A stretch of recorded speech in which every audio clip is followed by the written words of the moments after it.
I slice through the grilled chicken with surgical precision, the knife scraping against ceramic. The sound cuts through our kitchen's familiar hum. Dishwasher cycling, CNN murmuring from the living room, Danielle's fingers tapping against her phone screen. Always the phone screen. "Emma's got that chemistry test tomorrow," I say, spearing a piece of broccoli. "Said she might need help with the periodic table?" "Mm-hmm." Danielle's eyes stay glued to her device, thumb scrolling with practiced efficiency. The blue light paints her face in stark angles, hollowing out features I've memorized over 14 years of marriage. "And Jake's got that soccer tournament this weekend, the one in Marietta." Right. Another scroll, another tap. I set my fork down. The metallic clink echoes louder than it should in our suburban Atlanta kitchen, with its granite countertops and stainless steel appliances, the picture-perfect backdrop for a marriage that looks solid from the outside. 2 kids, both honor roll, a house in Buckhead with a 3-car garage. My job as operations manager pays the bills and then some. Danielle climbs the corporate ladder at Henderson & Associates, pulling in her own 6 figures. From the outside, we're winning, but winners don't eat dinner in silence while their spouse texts someone at 7:30 p.m. "Who's that?" The question slips out before I can stop it. She glances up, eyebrows raised like I've asked something ridiculous. "Work stuff." "At dinner?" "David, you know how it is. Rick's got this new client proposal, and we're trying to nail down the presentation for Monday." Her tone carries that particular blend of irritation and condescension I've grown accustomed to, like I'm interrupting something important with my presence. Rick Dawson, her boss, divorced last year, drives a BMW and wears expensive suits that probably cost more than my monthly salary. I nod and return to my chicken, but something's crystallizing in my chest. Not jealousy, something colder, more observant. The phone buzzes again. She smiles at the screen. When's the last time she smiled at me like that? "I'm working late again tomorrow," she says, still typing. "That Henderson account is consuming everything. 3rd time this week." "It's a big deal, David. This could mean a promotion." The Henderson account. Right. I remember when she used to tell me about her work in detail, seeking my opinion, valuing my input. Now I get corporate speak and dismissals. Her phone buzzes. Another smile. I watch her fingers move across the screen, thumbs swiping with an intimacy that makes my stomach clench. She's protecting that phone like it contains state secrets. When I reach for the water pitcher, she shifts the device away from me without thinking. "Are you seeing someone?" The question hangs in the air like smoke. Danielle's fingers freeze over her phone. She looks up, and for a split second, I see something flicker across her face. Panic, maybe. Or guilt.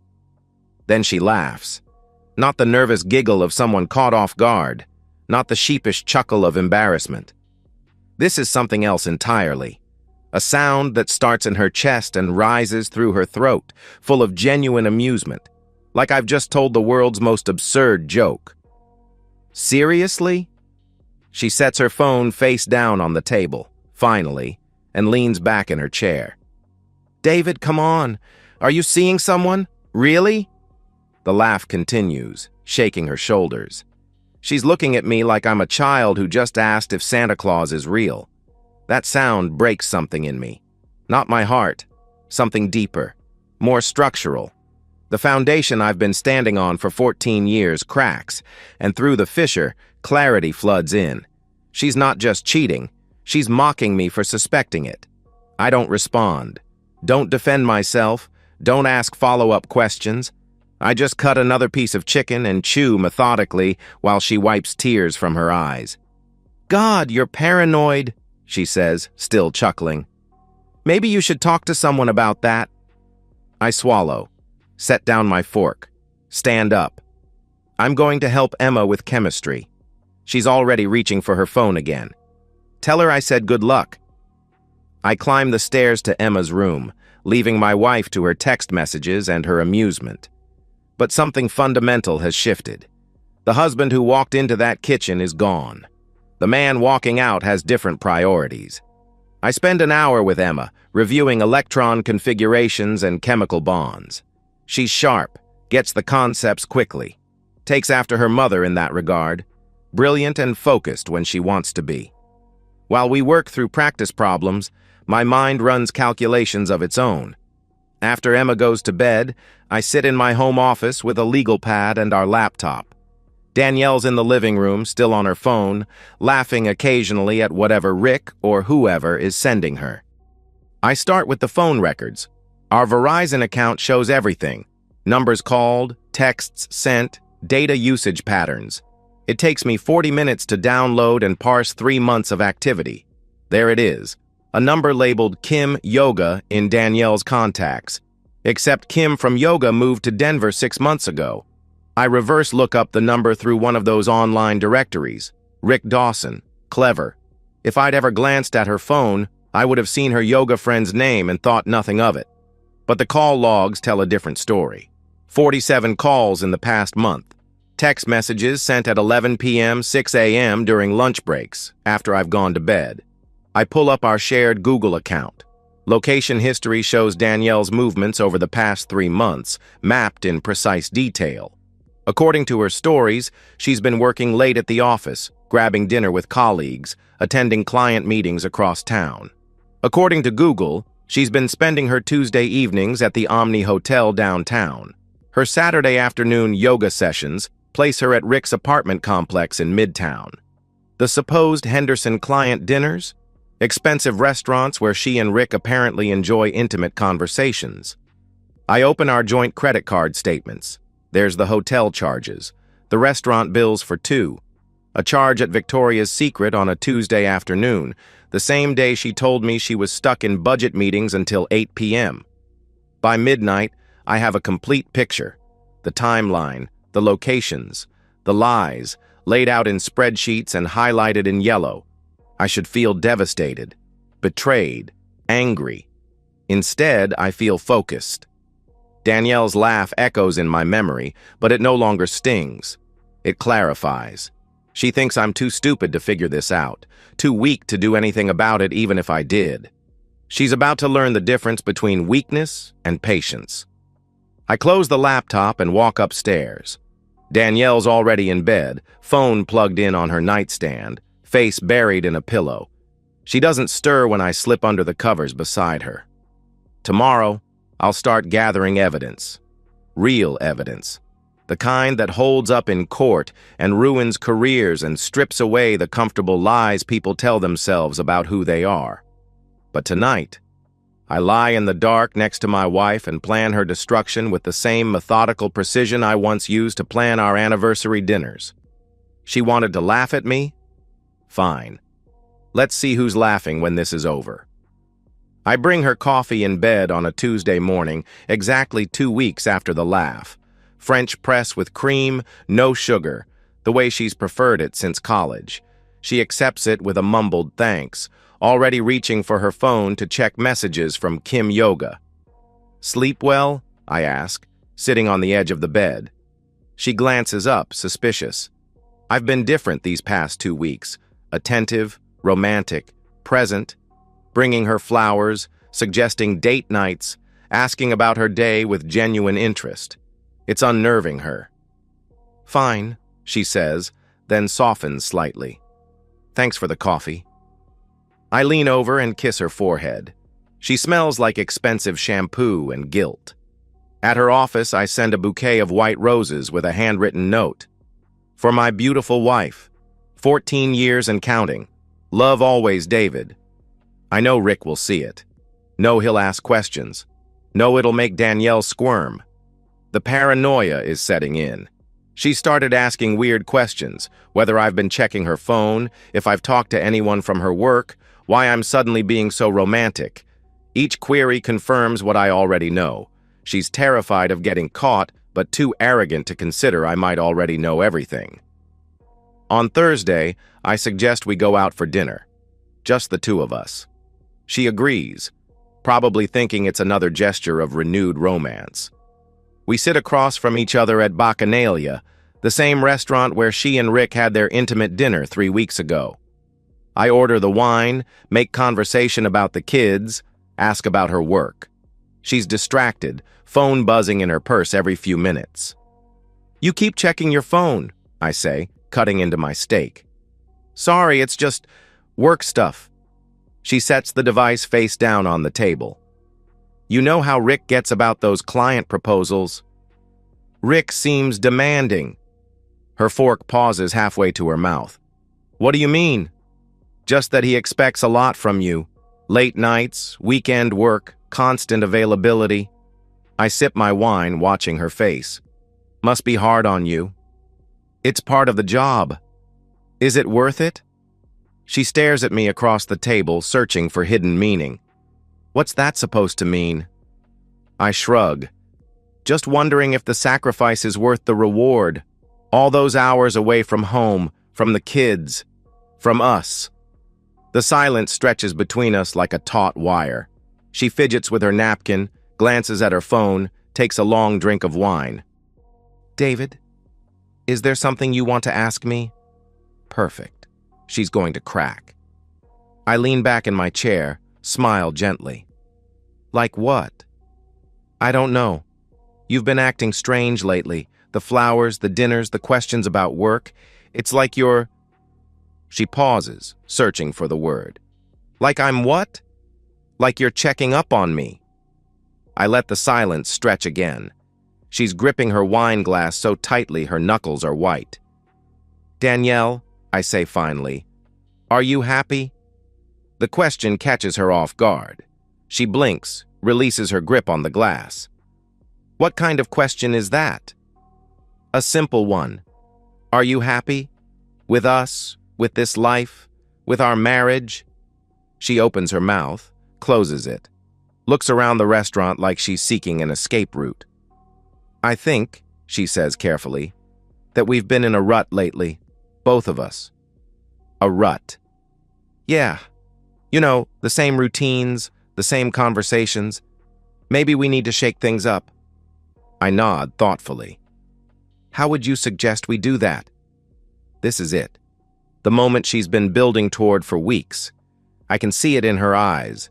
The decision to come clean, but on her terms. To control the narrative. "Well," she begins, setting down her wine glass, "I've been thinking that maybe we should take some space. Not a separation exactly, but some time to figure out what we both want." Space. Yes. I know it sounds scary, but David, we've been together since college. Maybe we need to remember who we are as individuals before we can be better as a couple. The audacity is breathtaking. She's actually trying to frame her affair as relationship therapy. "Are you suggesting we see other people?" I ask, keeping my voice neutral. She flinches slightly. "I'm suggesting we give each other permission to explore who we are without the constraints of traditional marriage. The kids are older now, they'll understand. You're already seeing someone." It's not a question. She knows it, I know it, and the pretense has become exhausting. Her face flushes. She looks down at her plate, then back up at me with something that might be relief. "Yes," she says quietly. I nod. Take another sip of wine. "Rick." Another flinch. "How did you... Does it matter?" She straightens in her chair, and I watch her transform. The guilty, nervous woman disappears, replaced by someone defensive and righteous. "You want to know how it happened?" she asks, her voice gaining strength. "We were working late on the Morrison account. He actually listened to my ideas instead of dismissing them. He saw me as more than just a wife and mother." "I see. Do you?" "Because I don't think you do, David. When's the last time you really looked at me? When's the last time we had a conversation that wasn't about the kids or the house or your job? The gaslighting is so textbook it's almost admirable. She's cheating, but somehow I'm the villain. So this is my fault, I say. It's nobody's fault. It just happened. Rick and I have a connection, David. We understand each other. How long? Does it matter? How long, Danielle?" She sighs. 3 months. 3 months of lies. 3 months of working late and yoga sessions and text messages under the dinner table. And what do you want now? I ask. I want us to be honest with each other. I want to explore this relationship with Rick without destroying our family. I think we can make this work if we're mature about it. There it is, the final insult. She wants to keep her comfortable suburban life while openly fucking her boss, and she's presenting it as the sophisticated modern solution to marital boredom. I smile. Actually smile. You know what, Danielle? I think you're right. Her eyebrows shoot up. Really? Really? We should take some space. Give each other permission to explore who we are as individuals. She's staring at me like I've just started speaking French. This isn't the reaction she expected. You're not angry? I'm disappointed, I say, but not angry. If this is what you need to be happy, then we should try it. Relief floods her face. She reaches across the table and takes my hand. Thank you, she says. I know this is hard, but I think it could be good for both of us. I squeeze her hand gently. I'm sure it will be. We finish dinner in relative peace. She's chattering now, excited about our new arrangement, talking about how we'll handle the logistics, when we'll tell the kids, how we'll maintain the family unit while pursuing individual happiness. I nod along, make appropriate sounds of agreement, even suggest we take things slowly and see how it goes. She has no idea she's just handed me everything I need to destroy her life. The drive home is almost pleasant. She's relaxed for the first time in weeks, probably texting Rick about her successful negotiation. She's congratulating herself on her sophisticated handling of a complex situation. She thinks she's won. She thinks I'm weak. She's about to learn the difference. The GPS tracker is smaller than a matchbook. I slide it into the wheel well of Danielle's Lexus on a Wednesday morning while she's getting ready for another long day at the office. The magnetic case clicks against the metal with a satisfying snap. 24-hour location tracking uploaded to a secure server every 30 minutes. Worth every penny of the $200 I spent. Marcus Reed, the private investigator, looks exactly like central casting ordered for discreet professional. Gray hair, forgettable face, the kind of man who could follow you for weeks without registering in your memory.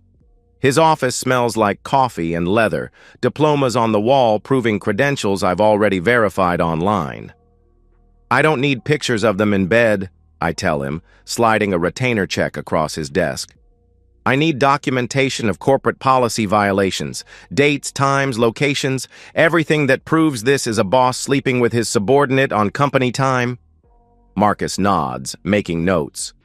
Henderson and Associates has a strict fraternization policy. I've worked cases there before. Good. I also need financial records, credit card statements, hotel receipts, anything showing he's using company resources for personal relationships. And the timeline? 3 months minimum, but I suspect it goes back further. He quotes me a price that would have made me wince 6 months ago. Now it feels like the best investment I've ever made. That evening, I sit in my home office extracting files from Danielle's laptop. She's working late again. The GPS tracker confirms she's at Rick's apartment. The kids are in their rooms doing homework, occasionally drifting down to ask about dinner or help with math problems. Normal family life, except mom's getting fucked by her boss 20 minutes away. Her computer is a gold mine. She's kept everything, screenshots of Rick's texts, voice messages she recorded for later, even a folder of nude photos she sent him. The digital evidence is overwhelming and damning, but it's the voice message to her sister that makes my blood run cold. Jenny, you should see how pathetic he is. Danielle's voice comes through my headphones, laughing. David's doing this whole romantic husband routine, bringing me flowers and coffee like that's going to fix 14 years of being boring. I swear sometimes I think he suspects something, but he's too much of a coward to actually do anything about it. More laughter. Rick thinks I should just leave him, but honestly, Why would I give up the house and the kids and everything we've built just to make David feel better about himself? I can have both. David's too weak to fight for anything and too scared of being alone to leave. I might just milk this situation until the kids graduate, then figure out my next move. The recording is 15 minutes long. She calls me weak, pathetic, boring, says I'm lucky to have her, and jokes about how I'll probably beg her to stay if I ever find out about Rick. She's wrong about that last part. I copy everything to multiple drives, upload backups to secure cloud storage, create detailed spreadsheets cataloging dates and locations. By the time she gets home at 11 p.m., claiming she grabbed dinner with the team after the Henderson presentation, I have enough evidence to end her career and our marriage. She finds me reading in bed, glasses perched on my nose, looking like the harmless, boring husband she described to her sister. "How was your night?" she asks, kissing my cheek with lips that taste like lies. "Quiet," I say. "Helped Jake with algebra, made Emma some tea for her sore throat. Normal stuff." She nods, already reaching for her phone to check messages. I'm exhausted. That presentation ran so long. I watch her scroll through texts, probably from Rick, probably planning tomorrow's lunch meeting that will actually be a hotel room fuck session. "Sleep well," I tell her, turning off my bedside lamp. She's already typing a response to someone. The blue light illuminates her face, and for a moment, I remember the woman I married. Brilliant, ambitious, beautiful. The mother of my children. The person I trusted with my life. That woman is gone. What's left is someone who calls me pathetic behind my back while accepting my flowers and coffee and anniversary gifts. The next morning, I make the call to Henderson and Associates HR department. "I'd like to report a potential violation of your company's fraternization policy," I tell the woman who answers. "I have documentation of a supervisor engaging in a sexual relationship with a subordinate. I'll need you to submit that in writing," she says, "with supporting evidence. I have screenshots, location data, and financial records. When can I bring them in?" Friday afternoon, I sit in a sterile conference room with 2 HR representatives and a company lawyer. I slide the manila folder across the table and watch their faces change as they review the evidence. Text messages between Rick and Danielle arranging hotel meetups during business hours. Credit card receipts showing Rick paying for romantic dinners while claiming business expenses. Location data proving they've been together during supposed client meetings. "This is quite thorough," the lawyer says, flipping through bank statements and phone records. "I believe it represents a clear violation of company policy," I reply, "as well as potential misuse of corporate resources." They exchange glances.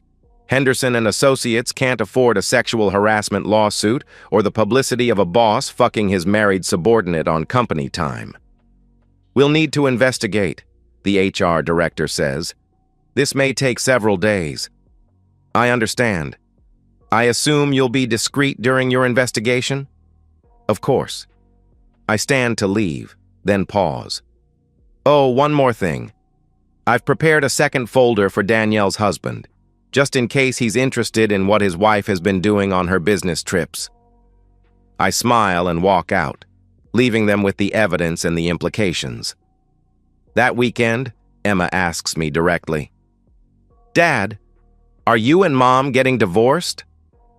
We're sitting in my office, supposedly reviewing her college application essays. But she's too smart, too observant. The tension in the house is palpable. I set down her draft and look at my 17-year-old daughter. She has her mother's intelligence, her grandfather's moral compass. She deserves honesty. "Your mother is having an affair with her boss," I tell her. "So yes, we're probably getting divorced." Emma's face crumples, then hardens. "I knew it. The way she's been acting, always on her phone, never really here even when she's here. I'm sorry you have to deal with this." "Are you okay?" she asks, and the role reversal, my child comforting me, breaks my heart. I will be. We all will be. Jake takes it differently.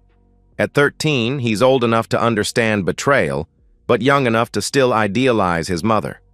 When I tell him the truth, he gets quiet for a long time. "Is that why she's always texting?" he finally asks. "Yes." "That's really messed up, Dad." "Yes, it is."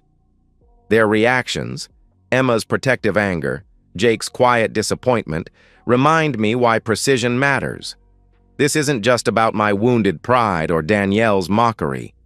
It's about showing my children that actions have consequences, that betrayal carries a price, that some lines can't be uncrossed. Monday morning, I call the divorce attorney my brother recommended. Patricia Vance has a reputation for being ruthless, thorough, and very expensive. Her office overlooks downtown Atlanta, all glass and steel and intimidating legal degrees. "I want everything," I tell her, sliding across the same folders I gave to HR. The house, primary custody, her retirement accounts, everything we've built together. Patricia reviews the evidence with professional detachment. This is comprehensive, almost suspiciously so. I'm very thorough. Georgia's a no-fault state, but adultery can still impact asset division and custody decisions, especially when there's evidence of corporate misconduct and financial impropriety. She quotes me a retainer that's twice my monthly salary.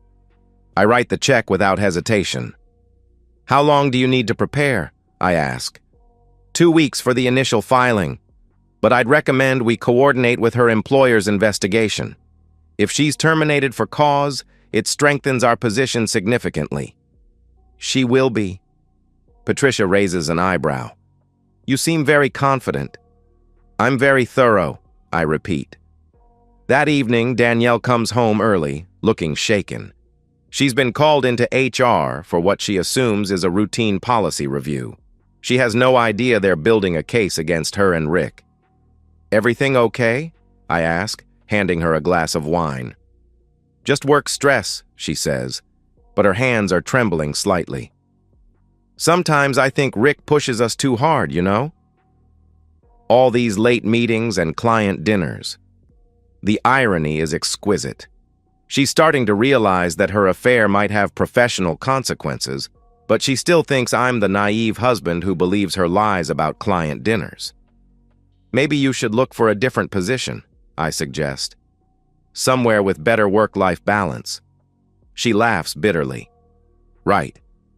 Like anyone's going to pay me what Henderson does. You might be surprised what other opportunities are out there." She won't be laughing much longer. The divorce papers are perfect. Patricia's paralegal has crafted them with surgical precision. Every asset cataloged, every infidelity documented, every lie cross-referenced with phone records and bank statements. The custody filing is particularly devastating, citing Danielle's pattern of deception and absence from family responsibilities. I review the documents one final time before signing. There's something almost artistic about their thoroughness, the way each paragraph builds toward inevitable conclusion. The subpoena timing is crucial, Patricia explains, sliding the papers across her desk. We want maximum impact with minimum opportunity for her to prepare a response. She's going to a concert Friday night, the Ritz-Carlton.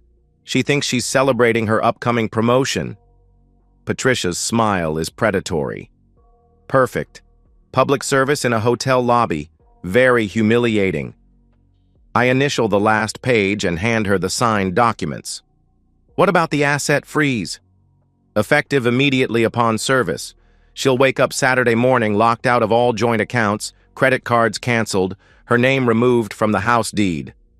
The precision is intoxicating. Every detail planned, every contingency covered. Danielle thinks she's been clever, managing 2 relationships, playing me for a fool while building her career. She has no idea she's been walking into a trap for weeks. That afternoon, I drive to Kroger and buy ingredients for the kids' favorite dinner. Homemade lasagna, garlic bread, Caesar salad. Normal family groceries for what might be our last normal family dinner. Emma helps me layer the pasta and sauce, sensing the significance without understanding it completely. Dad, whatever happens with Mom, I want to stay with you. she says quietly, grating Parmesan cheese. Why? Because you're the one who's here, really here. Mom's been gone for months, even when she's sitting right next to us. Jake appears in the kitchen doorway, drawn by the smell of garlic and the sound of honest conversation. Are we telling her tonight? He asks. Number tomorrow she'll find out everything at once. Good, Emma says firmly. She doesn't deserve advance warning. Their anger surprises me. Not its existence, but its clarity. They've been watching, evaluating, reaching their own conclusions about their mother's behavior. Danielle's betrayal isn't just against me, it's against the family she claims to love. We eat dinner together, all four of us, for the last time. Danielle picks at her lasagna, distracted by her phone, planning her romantic evening with Rick. She mentions the concert casually, says she's going with some people from work, asks if I can handle the kids' weekend activities alone. Of course, I tell her. Have fun. She smiles, probably thinking about the hotel room she's booked, the champagne Rick will order, the celebration of her successful deception. I excuse myself early and retreat to my office to finalize the last details. The process server's instructions are precise. Lobby of the Ritz-Carlton, 7:30 p.m., woman in black dress carrying concert tickets. He's done this before, knows how to make the moment as devastating as possible. The custody papers will be delivered to Rick's apartment Saturday morning. Different server, same precision. By the time the weekend's over, both of them will understand exactly how much their affair has cost. Friday afternoon, HR at Henderson and Associates calls me. We've completed our investigation, the director says. Both employees have been terminated effective immediately. For policy violations? Among other things. Thank you for bringing this to our attention. The timing is perfect. Danielle will walk into that hotel lobby thinking she's celebrating her career success, carrying tickets to a concert she'll never attend, planning a romantic evening with a man who no longer has a job. Instead, she'll get divorce papers, custody filings, and the realization that her comfortable life is over. I help Jake with his homework, drive Emma to soccer practice, maintain the illusion of normalcy while my wife prepares for her downfall. She's upstairs getting ready, probably choosing lingerie Rick will never see, applying makeup for photos that will never be taken. At 6 p.m., she comes downstairs in the black dress I bought her for our anniversary last year. She looks beautiful, confident, excited about her evening of betrayal. How do I look? She asks, twirling slightly. Perfect, I tell her, and mean it. She looks perfect for destruction. She kisses my cheek, the kiss of a woman who thinks she's outsmarted everyone, and heads for the door. Don't wait up, she calls over her shoulder. I won't need to. By the time she comes home, she'll be homeless, jobless, and facing the dissolution of everything she took for granted. The kids and I watch a movie, make popcorn, enjoy the peaceful evening.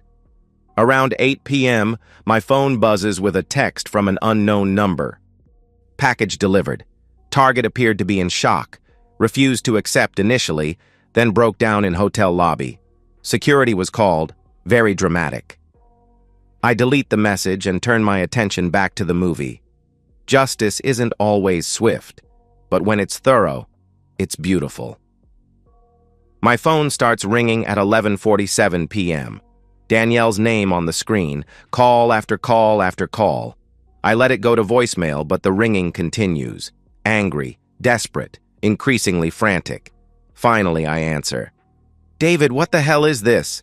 Her voice is raw, probably from crying or screaming or both. These papers, this is insane. You can't do this to me. Actually, I can. And I did. I'm coming home right now. We need to talk. No, I say calmly. You're not coming home. The locks have been changed. Your belongings are in storage. The address is in your paperwork. The silence stretches so long, I think she's hung up. This is crazy, she finally whispers. I know you're hurt, but this is vindictive and cruel and... Danielle? What?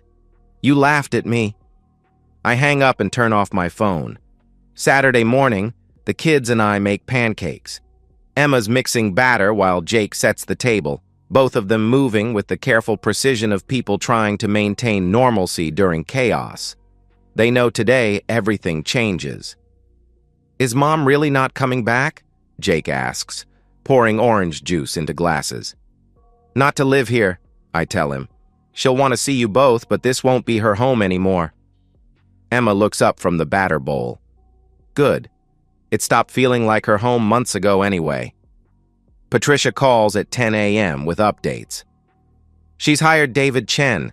He's competent but not aggressive. He'll probably try to negotiate a settlement rather than fight the evidence. What kind of settlement? Joint custody, 50-50 asset split, alimony, the standard divorce playbook for someone who doesn't understand how badly their client screwed up. And our response? "We destroy them in court. The evidence is overwhelming, and Georgia judges don't like adultery combined with corporate misconduct. She's not getting anything close to half." By noon, my phone has 37 voicemails and twice as many text messages. I delete them all without listening. The doorbell rings at 2 p.m. Through the peephole, I see Danielle standing on the porch, still wearing yesterday's black dress, makeup smeared, hair disheveled. She looks like she's been crying for hours. I don't open the door. "David, please," she calls through the wood. "Just talk to me. 5 minutes. I know you're angry, but we can work this out." Emma appears beside me, peering through the side window. She looks awful. That's what betrayal looks like when it comes home to roost. "David!" Danielle's voice rises, taking on a hysterical edge. "I know you're in there. The kids are in there. You can't keep me from seeing my children." I open the door but don't invite her in.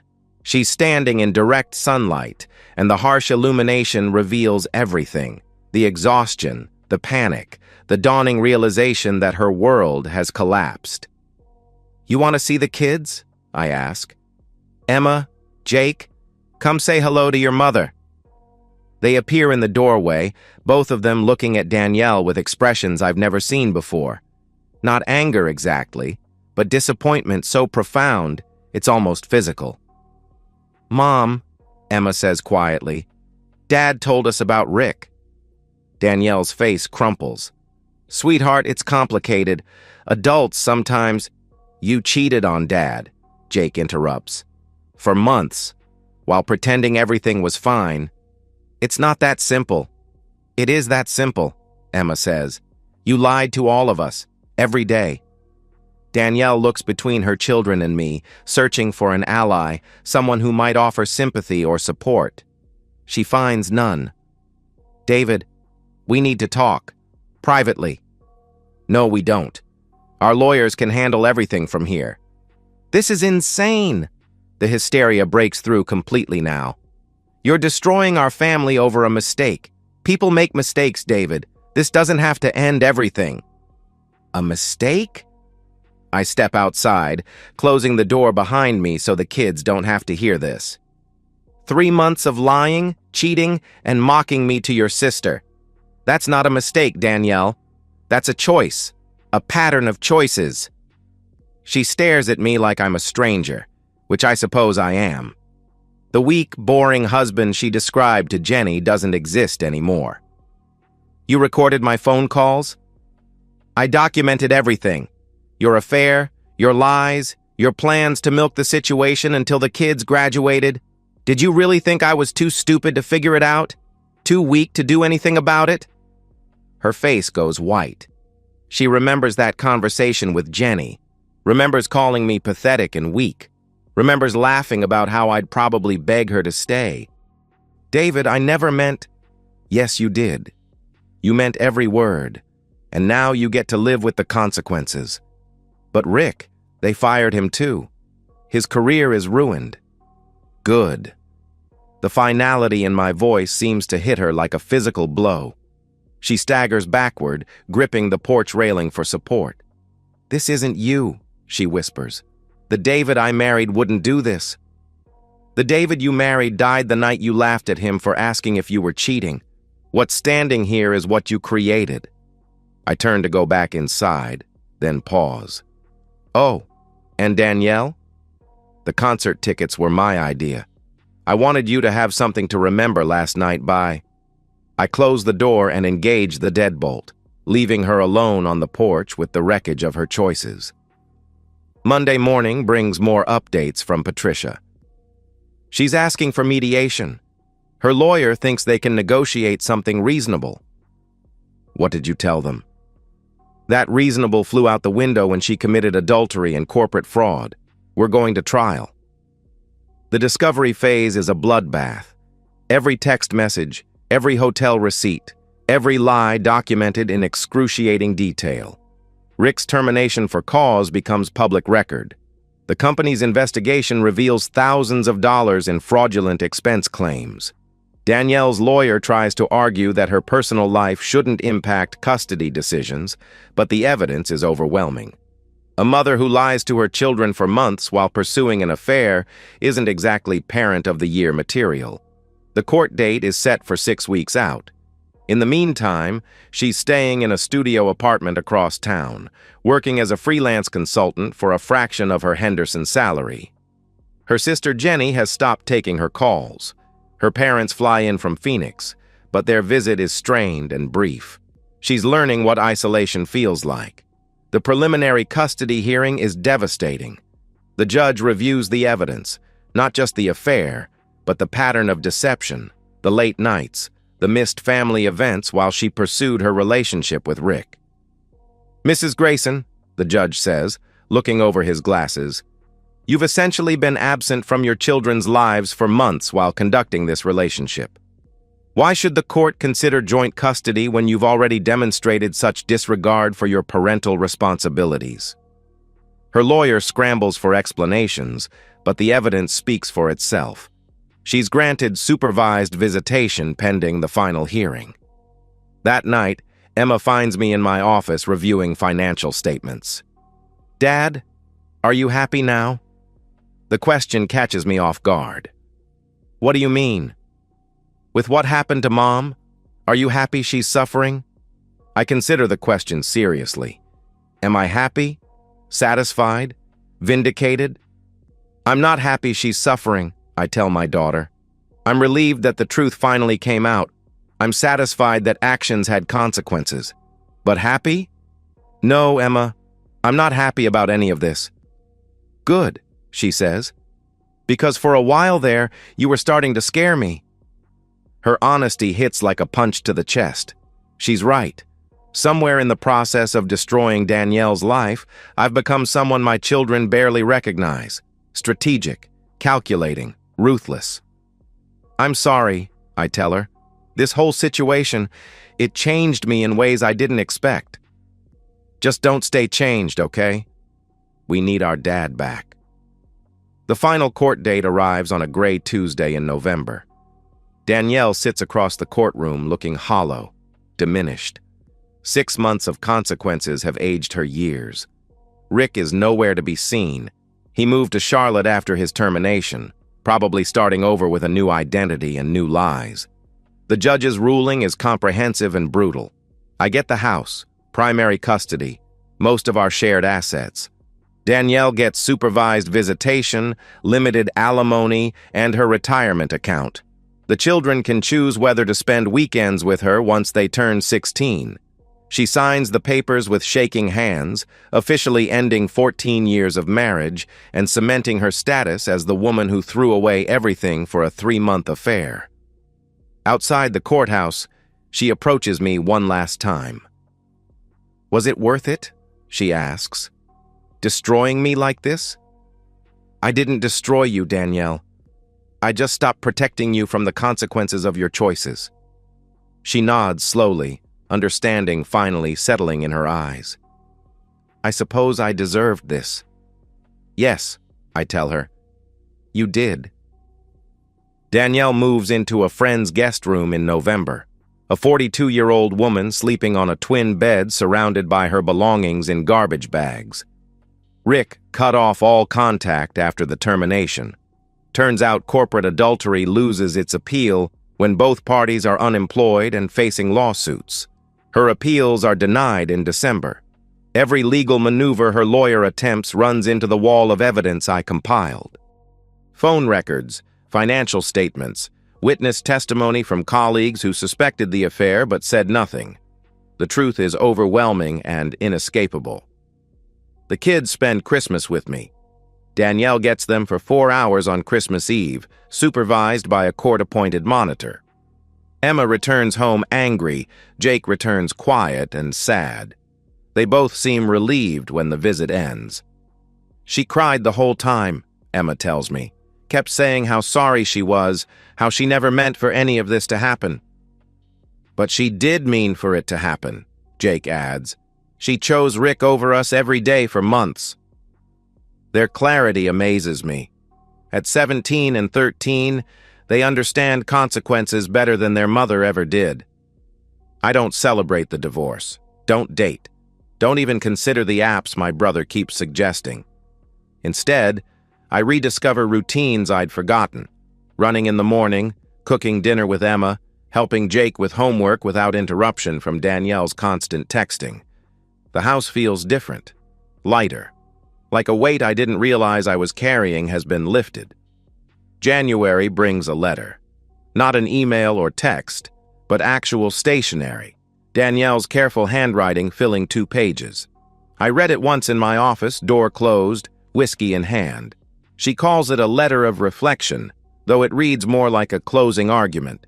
She talks about mistakes and miscommunication and the pressures of modern marriage. She mentions therapy, personal growth, the possibility of reconciliation when we've both had time to heal. Nowhere in 2 pages does she take actual responsibility. Even in defeat, she's rewriting history, casting herself as the victim of circumstances rather than the architect of consequences. I carry the letter to the backyard and light the fire pit. The pages curl and blacken, releasing her words into smoke and ash. The kids watch from the kitchen window, understanding the symbolism without needing explanation. Spring brings routine. Soccer games for Jake, college visits with Emma, work projects that actually engage me for the first time in years. I buy a punching bag for the garage, start lifting weights again, remember what it feels like to inhabit my own body without apology. Danielle finds part-time work at a small marketing firm, making 1/3 of her Henderson salary. She moves into a 1-bedroom apartment, finally independent but diminished. The kids visit her occasionally. Duty visits, obligation rather than desire. She's trying, Emma reports after one such visit, but it's like she's performing being sorry instead of actually feeling it. She wants us to comfort her, Jake adds, like we're supposed to make her feel better about what she did to Dad. They're protecting me now, these children I fought so hard to keep. It should make me proud, but instead it makes me sad. They shouldn't have to be so wise so young. The call comes on a Thursday evening in May. Blocked number, probably a spam call, but something makes me answer. David? Danielle's voice, smaller than I remember, uncertain. What do you want? I wanted to say... She pauses, searching for words. I wanted to say I didn't think you'd actually do it. Do what? Fight back. Destroy everything. I thought you were... weak? A long silence. Then, quietly, yes. I laugh. Not the cruel sound she used to mock my suspicions, but something genuinely amused. You laughed first, I tell her. The silence stretches between us, filled with the weight of everything that's been lost and gained and learned. I'm sorry, she whispers. I know. Will you ever forgive me? I consider the question seriously. Forgiveness is supposed to be noble, healing, the path to peace. But some bridges, once burned, can't be rebuilt. Some trust, once shattered, can't be restored. I've already forgiven you, I tell her. But that doesn't mean I trust you, or want you in my life, or believe you've actually changed. The kids will make their own decisions about you when they're older. That's not my choice to make. Another pause. Then, "Are you happy?" The question surprises me. Am I happy? Different, certainly. Stronger, probably. At peace in ways I didn't expect. Yes, I realize. I think I am. Good, she says, and she sounds like she means it. I'm glad one of us is. Goodbye, Danielle. Goodbye. I hang up and delete her number from my phone. Not out of anger or spite, but because that chapter is finished. The man who answered that call is not the same person who asked if she was seeing someone over dinner 18 months ago. That man was murdered by a laugh. What emerged from his death is something harder, clearer, less forgiving but more honest. I walk into the kitchen where Emma is making tea and Jake is reading at the counter. My children, my responsibility, my purpose.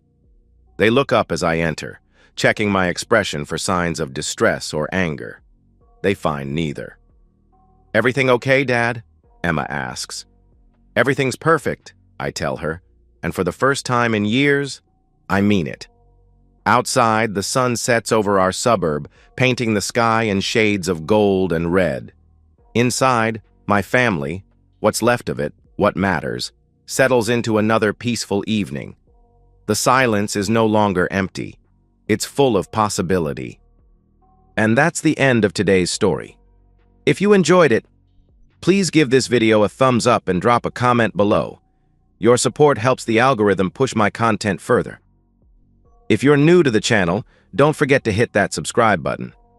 It really helps me keep creating more stories for you.